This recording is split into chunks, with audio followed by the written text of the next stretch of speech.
Man, well, John Perkins is the one who brought me to Mississippi, or I guess you, in one sense, it's Jesus, I believe, who brought me to Mississippi.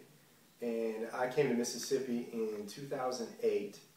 Actually met Jonathan up in Seattle. He came up to Mississippi with Dr. Perkins and there at the Governor's Prayer Breakfast and wanted to start a bridge between Seattle, Washington and Jackson, Mississippi. And at the time, I had traveled through the Middle East. I had traveled through London and South Africa and some other places, and really wanted to learn about what does it mean to really be a disciple of Jesus, and what does discipleship really look like, particularly, you know, to teach them to obey everything that I've commanded you, and wanted to learn what does that mean to really obey and to teach others to obey.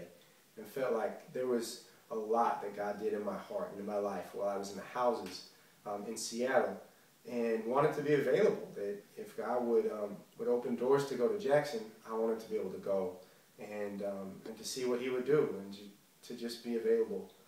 So that really got me down to Jackson, that and a passion for John 17. That as I read it, the last prayer that Jesus had for his disciples before he was crucified was that they would be one, as he and the Father one. God and Jesus, Jesus in us, may they be brought to complete unity so that the world would know that Jesus was sent by the Father.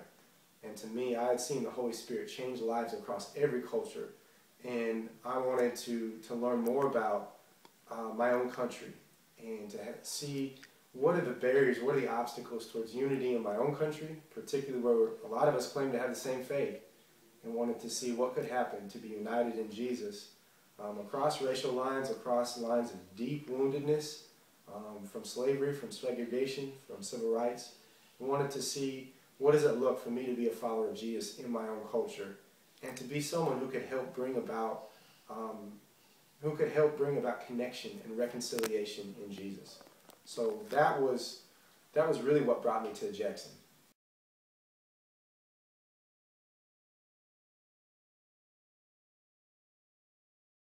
And so a major cultural difference of living particularly in Jackson, which is about 80% African American, and West Jackson in particular, which is about 98%, is that I get an opportunity daily to understand life through someone else's lens. Not perfectly, because I don't have the same stigmas, unfortunately, that exist in our country.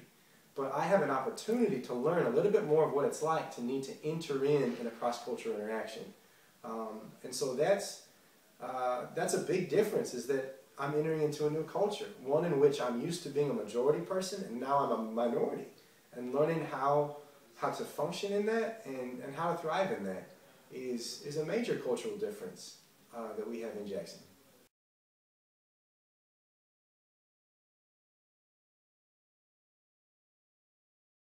Oh wow, it's a culture exchange. That's the beautiful part about it. It's a culture exchange.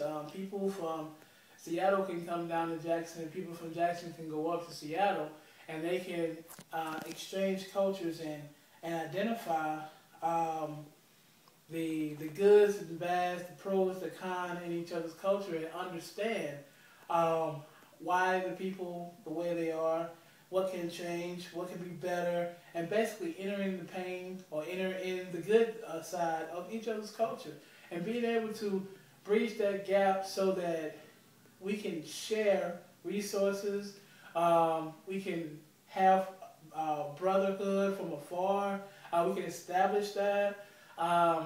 It's several things that we can do from this bridge that a lot of people down here can go up there and they can understand a different way, a new way, a different culture. Some people, can get that opportunity to step outside of their culture and to understand and respect another culture.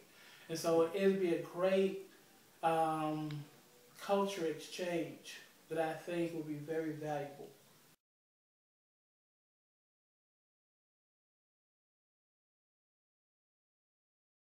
Man, well, y'all could come down to Jackson.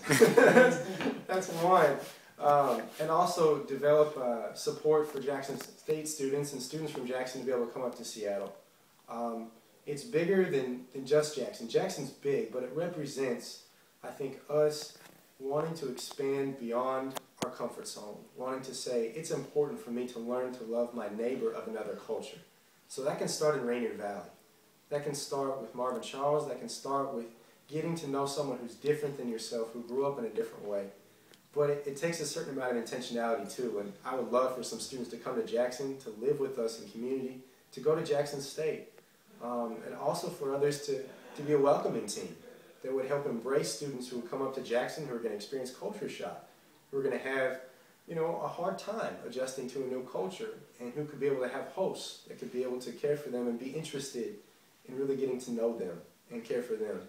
And so people that be willing to do that, people that be willing to pray, because there's a lot of barriers, and there's a lot of strongholds in terms of lack of forgiveness, in terms of a city that's still divided by ignorance. And so it's not easy to come to Jackson. It's not easy to enter into it, but it's something that I believe that the gospel calls us to do.